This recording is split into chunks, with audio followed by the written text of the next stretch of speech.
성범죄 같은 경우는 이런 거예요. 그냥 1대1로 그 자리에서 만났는데 뭐 성적인 언동을 했어. 아니면 뭐 만졌어. 증거가 없는 것이죠. 그러네요. 예, 증거가 없어요. CCTV가 없는 그런 문제가 발생을 하죠. 그러니까 CCTV가 있는 곳에서는 그게 증거가 되는데 그래서 지하철 같은 경우에 어떤 문제가 발생하냐면요. 지하철 성추행은 굉장히 많단 말이에요.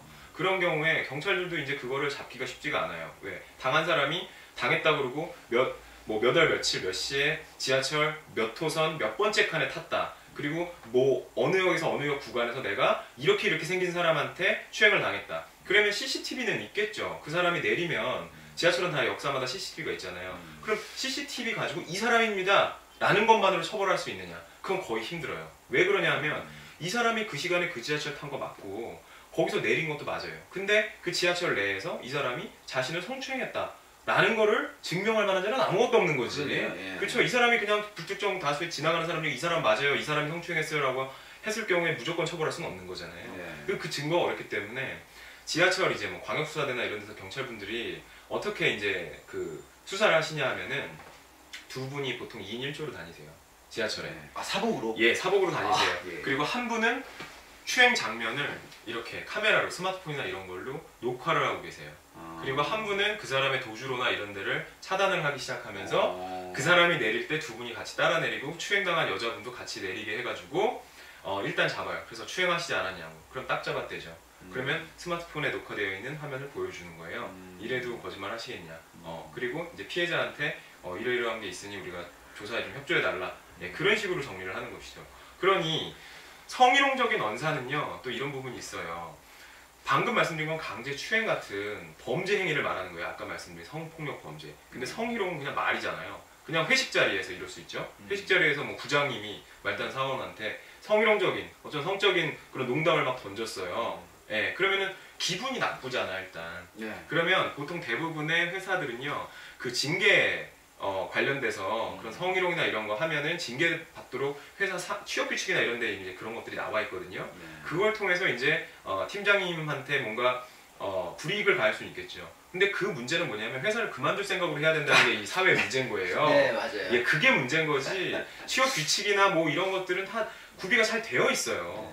근데 현실적으로 그거를 하기가 어려운 게 있어요. 특히나 뭐 연말 연시 돼서 회식 자리도 많고 뭐도 많은데 술 먹고 노래방 가고 막 브루스 추자 부르고 어깨 손 올리고 으쌰으쌰 노래 부르는 거예요. 근데 그 분위기상으로는 어색하지 않을 수 있는 분위기일 수는 있어. 그냥 겉보기에는 다 같이 파이팅 하자는 취지에서 남녀 사원이 섞여가지고 어깨를 하면서 막 돌고 막 뭐 회전을 하고 있어. 근데 멀쩡한 여직원 입장에서는 이거 뭐지? 짜증나는데?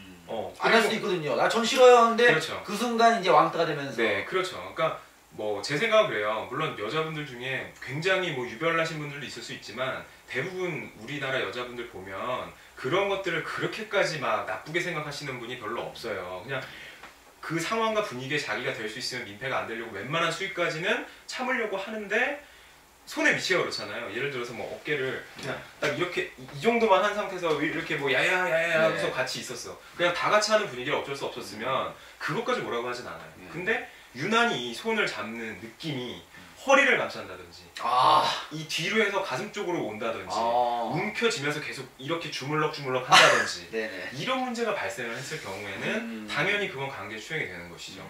예. 근데 그거를 형사고발하고 뭐 그 징계 사유로 회사에다가 뭐라고 해야 되나 신고를 하고 그런 과정 속에서 이제 자기가 얻게 되는 상처라든지 불이익이라든지 이런 것들이 생길까봐 못하게 되는 경우가 많은 게 이제 현실인 것이죠. 근데 그런 경우는 이제 당사자인 그 여성분이 난 괜찮다.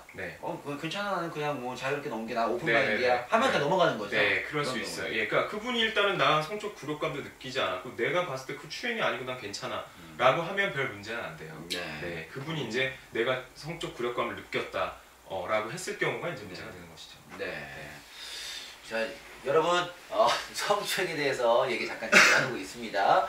그러면요, 저 또 궁금한 게 그러면 반대로 우리나라 법이요, 이 성추행이나 뭐 강간, 뭐 성폭력, 다 성폭력 범죄 이런 것들이 여자가 거의 여성이 피해자를 생각하고서 만든 법이 아닌가요 혹시? 남자도 그렇게 당할 수 있나요? 처음에는 그렇게 많이 시작이 됐고요. 다만 이제 최근에 법 개정으로 인해서 강간의 경우에도 남자도 포함시키도록 이제 법이 개정이 되긴 했어요. 네. 예, 그 전에는 이제 부녀라는 표현을 써서 여자에 한정했는데 지금은 이제 사람이라고 단어가 바뀌었다는 것이죠. 예, 그래서 남자나 여자나 이제 다 뭐 강간이든 강제 추행이든 거기에 객체가 될 수 있는 거죠. 피해자가 될 수 있는 것이죠. 그러면 성추행할 때도 네. 여자애가 뭐 이렇게 와서 막 주물러겠다 그러면은 남자애가 나는 수치심을 느꼈어 하면서 할 수 있는 거예요? 네, 맞습니다. 네. 뭐 성희롱이고 뭐고. 근데 여자분들이 이제 그렇게 잘하신 그런 경우가 많지 않아서 그렇죠. 네. 네, 많지 않아서 그렇지. 그렇죠. 당연한 거예요. 당연히 똑같습니다. 남녀평등인데 맞습니다. 네. 근데 여러분 진짜 여기까지만 딱 변호사님 말씀 듣고도 우리가 그러면 진짜 청춘 남녀들이 어떻게 연애를 합니까? 서로 이제 모르는 상태에서 만나가지고 좀 친해지다 보면은 우리가 흔히 말하는 작업 같은 거 있잖아요, 그죠? 뭔가 대시를 한다든가 어필을 한다든가 그러다 보면 아직 사귀지 않는 단계예요. 네. 남자 여자가 만나갖고 서로 이제 분위기 좋아졌어요. 그러다가 술 한잔 먹다 보니까 남자가 이제 은근히 스킨십을 이제 유도하면서 네. 스킨십 들어가는 경우 있거든요. 네. 근데 갑자기 여자애가 정색하고 성추행이네 하고서 고소할 수도 있습니까? 네네.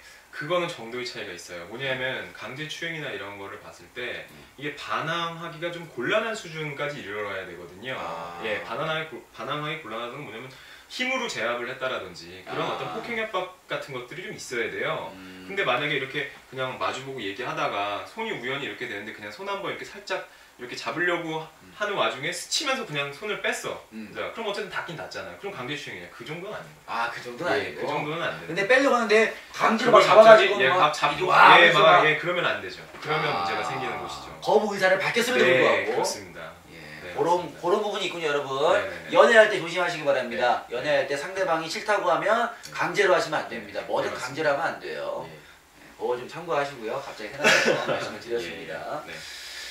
뭐 이제 성폭력, 이제 성추행, 뭐 그런 성에 관련된 일상생활에서 우리가 겪는 것들 얘기하고 있는데요. 여러분 이제 궁금한 것들 천천히 올려주시면 이렇게 또 변호사님께서 말씀을 해주실 겁니다. 근데 변호사라고 해서 하나부터 진짜 열까지 다 할 수는 없잖아요. 그럼요. 그죠? 지금 제가 뭐 여기에 제 테이블에 이게 지금 잠깐만요. 이게 뭐 대법전이라고 해서요.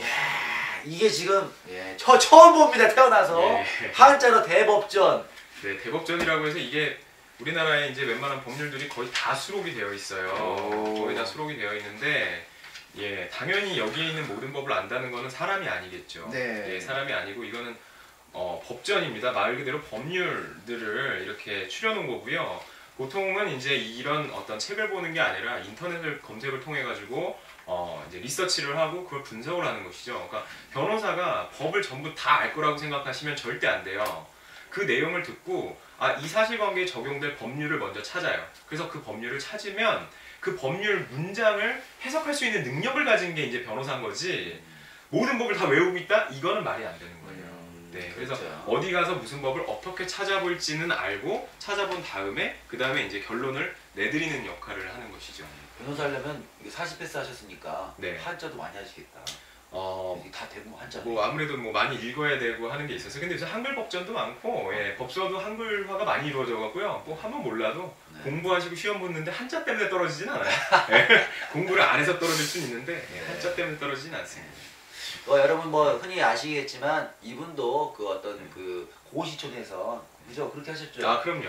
신림동에도 있었고 네. 학교 고시반에도 있었고 보통 사람들 하듯이 다 그렇게 했습니다. 뭐 지난번에 방송에서 이제 공개한 바와 같이 방송 보신 분들 알겠지만 몇 번 떨어지셨잖아요. 그럼요. 네. 한 번에 붙은 케이스가 네. 아닙니다. 한 번에 붙은 건 뭐 거의 뭐 그렇습니다.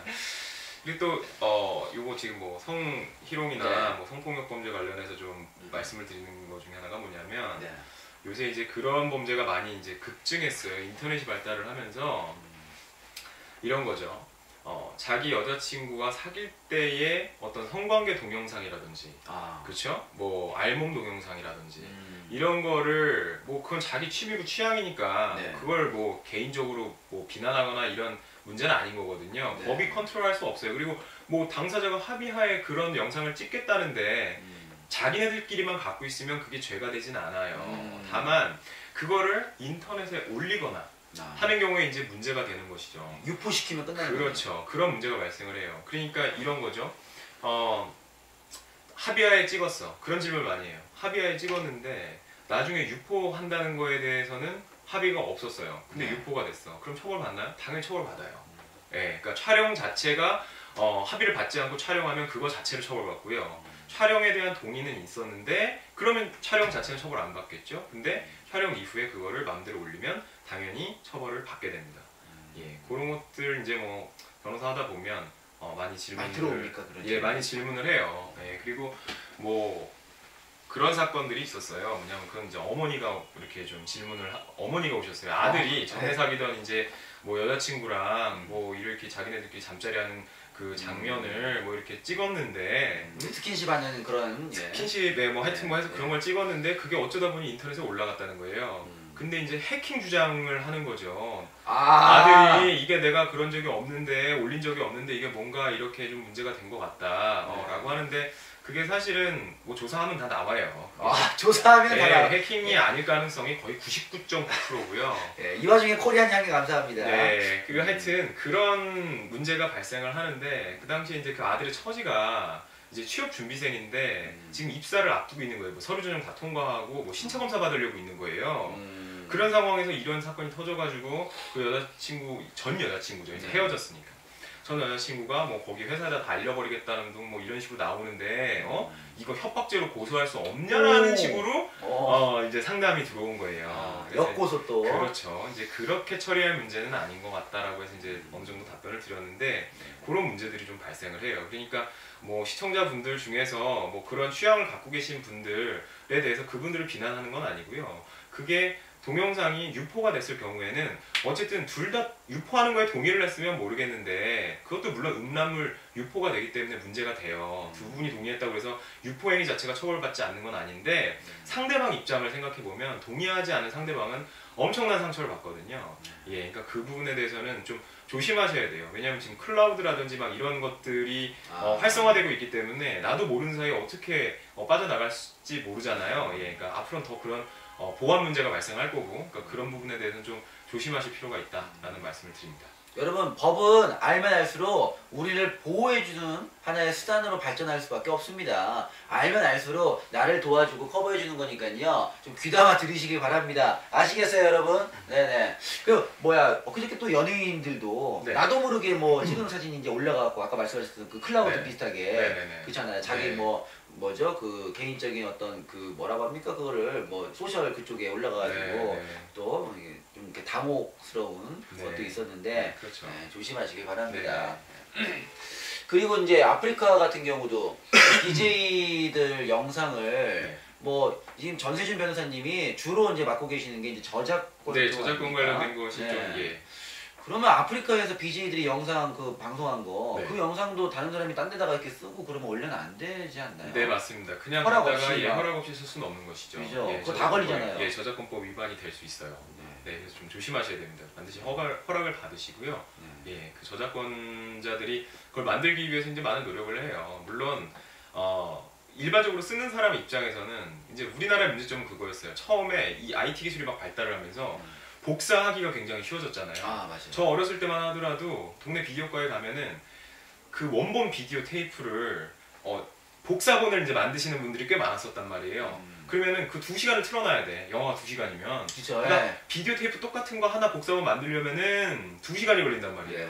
그러면 또 복사본을 또 만들면 화질도 떨어지면서 같은 시간에 또 걸리고. 그러니까는 복제 행위를 하는데 걸리는 시간이 많이 걸렸는데 지금 그게 아니잖아요. 그냥 마우스로 바로바로 그냥 뭐 오른쪽 클릭해서 복사 이러면 바로바로 복제가 되고 파일만 시킬 수 있단 말이에요. 그러다 보니 사람들이 복제 행위를 굉장히 편안하게 할 수 있고 무료로 배포하는 행위들이 너무나 많아졌어요.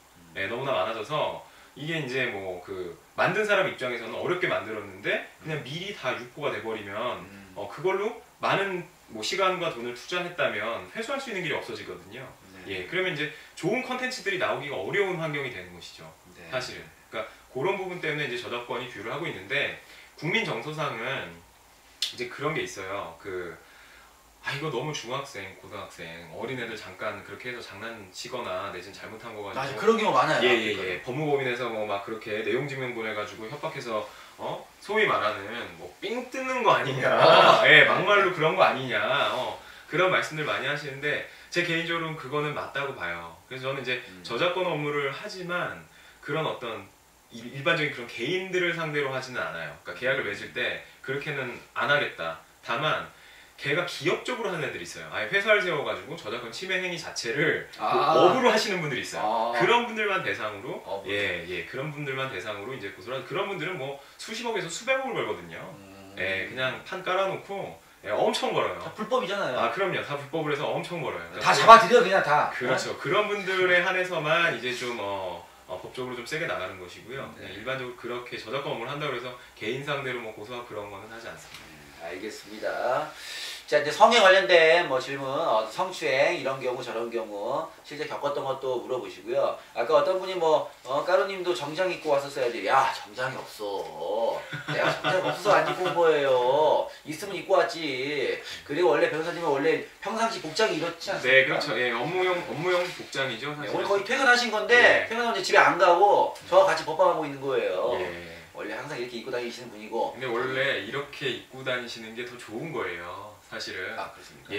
그 미국의 어떤 유명한 일화 중에 그런 게 있어요. 그러니까 재벌인데 아들을 데리고 간 거예요. 근데 추리닝 바람으로 조깅을 하다가 아들하고 같이 조깅을 하다가 뭐 어느 굉장히 럭셔리한 스포츠카 매장에 들어가서 차를 보고 싶어서 아들이랑 같이 들어간 거죠. 근데 땀을 이만큼 흘리고 추리닝에 운동화 신고 그러고 딱 들어가니까 이렇게 정장 입은 그 스포츠카 세일즈맨이 되게 무시를 했더라는 거예요. 그러면서 그냥 기분이 나빠서 이제 나오면서 그 재벌 아버지가 아들한테 하시는 말이 저렇게 쉬는 날에도 열심히 살지 않으면 저렇게 쉬는 날에도 넥타이를 메고 이러고 일을 한다고 이런 얘기를 하는 거예요. 근데 그런 세일즈맨을 폄하하는 게 아니라 그런 어떤 이렇게 뭐 보복이라고 할지 복수라고 할지 모르지만 그 세일즈맨이 잘못을 한 거죠. 사람의 외모를 그런 걸 보고서 니까지 것들이 여기서 이 차가 얼마짜린데 지금 보러 왔냐, 땀 쩔어갖고 시승도 안 되고 막 이런 식으로 무시를 하니까 그거에 대한 마음으로 저렇게 살 수밖에 없게 된다, 저게 저렇게 좋은 게 아니다, 뭐 이런 얘기를 한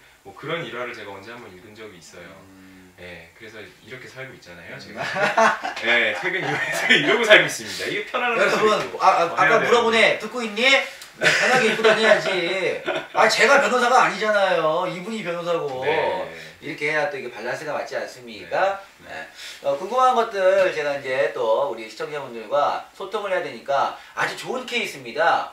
아까도 처음에 이제 말씀을 드렸듯이 변호사 사무실 찾아가기도 좀 그렇고 전화하기도 좀 그렇고 그런 분들 이런 자리에서 우리 변호사님 계시니까 뭐 이것저것 좀 물어보고 관심 있는 분들 띵덕이다님 한개 팬가입 축하합니다. 사전 질문방이 또 있으니까요. 다음 주 금요일에도 또 다른 분 모시니까 거기에 관련된 질문을 또 올려주시면 미리미리 그것부터 우선적으로 처리해서 설명을 해드리도록 하겠습니다. 아까 여기 그 질문 중에 초반에 제가 잠깐 얼핏 봤는데 정확한 질문인지는 모르겠지만은 그런 게 있었어요. 그 미성년자와 합의하에 스킨십 강도 높은 그걸 예를 들어서 뭐 성관계가 일어났다든지 이러면은 처벌을 받습니까? 라고 하면 이렇게 말씀을 드릴게요. 미성년자가 지금 이제 민법상으로는 만 19세예요. 만 20세에서 19세로 이제 낮아졌죠. 그러면은 뭐 17세, 18세 이런 경우에 어떤 문제가 생기느냐? 사실은 합의가 일어나는 경우에는 처벌하기 좀 어려워요. 처벌하기 좀 어렵습니다. 그런데 이런 게 있어요. 13세 미만, 즉 12세부터 걔의 동의를 받고 성관계를 맺으면 그건 처벌을 받아요. 그러니까 그런 법률에 이제 이 나이랑 뭐랑 해서 이렇게 정해놓은 게 있거든요. 그러니까 법률에 규정이 되어 있으면 그것도 처벌하겠다라고 규정이 되어 있으면 처벌이 되는데 일반적으로 미성년자의 그 범위가 민법상 우리가 일반적으로 법률적으로 생각하는 그 미성년자 나이랑 형법에서 말하는 미성년자 나이랑 좀 달라요. 그거는 좀 알고 계셔야 될 것 같습니다. 그리고 여러분들 되게 잘 모르고 착각하고 계시는 부분이 있는데 예를 들면 어떤 미성년자와 성년자가 있잖아요. 근데 미성년자하고 성년자하고 제가 가끔 방송하면서 미성년자애들 이렇게 여성 시청자들 그분들하고 이렇게 전화 연결하면은 전화 연결하자마자 그냥 무조건 채팅방에 뭐 철컹철컹 막 이렇게 원조교제 이렇게 얘기하는데 제가 알기로 원조교제라는 것은 성년자와 미성년자가 딱 일단 대상이 주어져야 되죠. 성년자가 아니라 성년자와 미성년자가 서로 어떤 관계를 맺었을 때 그게 그 대가로서 금품이 오고 가야 되는 거 아닙니까? 그러니까 법률상 원조교제라는 거는 법률상의 단어는 아니에요. 규정이에요. 그러니까 법률에 규정된 그런 원조 규제는 아니고요. 법률상이 따로 있구나. 큰 의미에서 이제 법률에서 규정하고 있는 그 단어는 성매매라고 해요. 근데 왜 원조 규제라는 단어가 생겼냐 생각을 해보면 이런 거죠. 보통 실무상 이제 많이 문제가 되는 건 뭐냐면 가출 청소년들이 있어요. 예를 들어서 여자 가출 청소년이야. 나이가 뭐 15세, 뭐 17세, 뭐 16세 이런 친구들인데 막상 가출을 하니까 돈도 없고 있을 것도 없는 거예요. 근데 성년인 남자랑 뭐 채팅을 하든 뭘 하든 해서 어느 정도 돈을 받기로 하고 그렇게 성관계를 맺는 그런 행위를 하게 되면 그게 성매매잖아요. 성을 이제 돈을 사고 팔았으니까 성매매인데 왜 원조 규제냐? 원조를 받는다는 거지. 애가 어리니까 돈을 벌기도 힘들고 그러니까 돈을 버는 어른이 얘한테 돈을 계속 주고 생활비도 주고 그냥 뭐 방도 구해주고 그런 식으로 해서 교제를 한다. 근데 그게 이제 나중에 이제 사건이 돼갖고 문제가 되면 그 여자분이 그래요. 아 내가 사랑하는 오빠라고 왜 내가 나이가 어리고 아직 미성년자라서 성년인 오빠를 사랑할 수도 없는 거냐 막 이런 식으로 나온다는 거예요. 그러니까 그래서 이제 좀 어려운 부분이 있죠. 그래서 진짜 사귄 게 맞다. 라고 하면 미성년자랑 연애를 했다라고 해서 잡아갈 수는 없잖아요. 네, 그렇습니다. 알겠습니다. 자, 오늘 성추행에 관련된 질문들을 위주로 이제 받는다고 말씀을 드렸는데요. 뭐 다른 5만 가지 질문이 아무래도 우리 지난번에 뭐 노무사님이나 뭐 손해사정사님, 행정사님 뭐 이런 분들하고 할 때보다도 너무 테두리가 넓어요, 변호사 그러면. 예, 5만 가지 뭐 질문이 다 올라오는데요. 자, 질문 좀 이제 받을게요, 여러분. 네. 추천하고 질문해 주세요. 이거 뭐야? 원룸 계약 시 법적으로 꼭 확인해야 할 것 좀 알려주세요. 이 친구보다 하여튼. 원룸 계약을 지금 여기 와서 왜 물어봅니까? 그 나중에 우리 또 행정사님 모시고 할 테니까 다음 법방 때 또 그런 거 물어보시고요. 그렇게 성추행이나 이런 것들, 좀 이렇게, 모호한 것들, 그런 경우 이제 겪어봤으면 아니면 또 겪게 될 것들 미리 좀 물어보고 하면 좋잖아요. 우리가 미리 알고 가면. 좋잖아요. 여기 지금 좋은 질문이 올라왔는데요. 술 취한 여성을 모텔로 데려가면 성추행인가요? 그러니까 이제 같이 술 먹